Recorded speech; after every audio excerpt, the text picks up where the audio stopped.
Orang-orang yang kemudian mereka telah menetapkan rasa cintanya kepada Allah, yang pertama akan tergambar bagaimana kehidupannya menjadi orang yang tidak pernah lepas dari setiap ilmu yang telah disampaikan oleh Allah dan Rasulnya. Dia menjadi orang yang paling bersemangat untuk kemudian menggali setiap maklumat dan setiap informasi yang turun dari langit. Karena apa? Karena dia tahu tidak ada ilmu yang paling membawa kemaslahatan dalam kehidupan ia di dunia dan di akhirat kecuali ilmu yang telah ditetapkan oleh Allah dan diajarkan oleh Allah. Allah adalah zat yang pantang disembah dengan kebodohan. Makanya hikmahnya kenapa Allah turunkan kepada kita kitabnya, kenapa Allah utus kepada kita seorang nabi dan seorang rasulnya, itu hakikatnya supaya kita beribadah kepada Allah bukan dengan prasangka dan bukan pula dengan tebak-tebakan. Agama ini bukan agama prasangka, tetapi agama ini adalah agama ilmu. Disampaikan, diwahyukan kepada Nabi dan Rasulnya untuk menyampaikan kepada kita, dan disampaikan pula di dalam kitabnya untuk menjadi petunjuk dalam kehidupan kita. Sesungguhnya Quran menjadi petunjuk dan kemudian sunnah menjadi pedoman dalam kehidupan kita.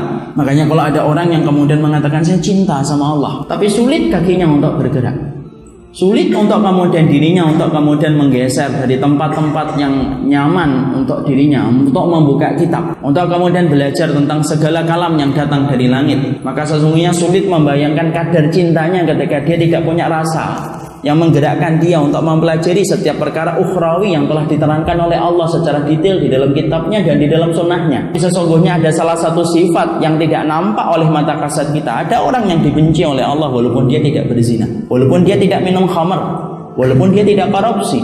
Siapa itu?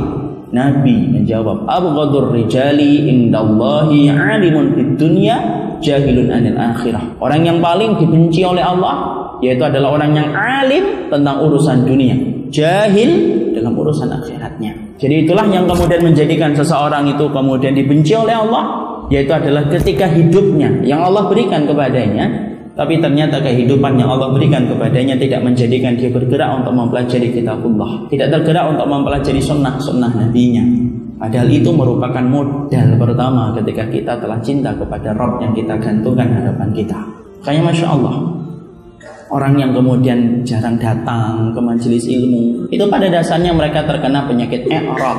Apa itu i'rad? Cuek terhadap kitabullah dan cuek terhadap sunnah yang disampaikan oleh Nabi. Dia tidak mengkufuri, tapi kemudian dia tidak memperdulikan. Maka orang semacam ini kelak pada waktu hari kiamat dibangkitkan dalam keadaan buta, tidak mampu untuk melihatnya. Maka kemudian ketika mereka dibangkitkan buta, mereka bertanya, la rabbi lima hasyartani a'ma wa qad kuntu basira, qala atatka ayatuna fanasitaha wa kadzalikal yawma tunsa.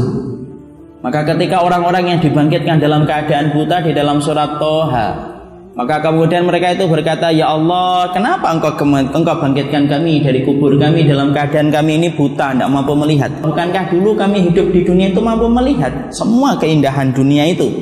Tapi kenapa kami dibangkitkan dari alam kubur kami tidak mampu kami melihat? Dan Allah menjawabnya, bukankah dulu datang ayat-ayat kami kepada dirimu? Kamu lupakan setiap ayat yang telah kami turunkan. Dan sebagaimana kamu dulu melupakan ayat-ayat kami, hari ini kami melupakan kalian dalam pengadilan akhirat kami.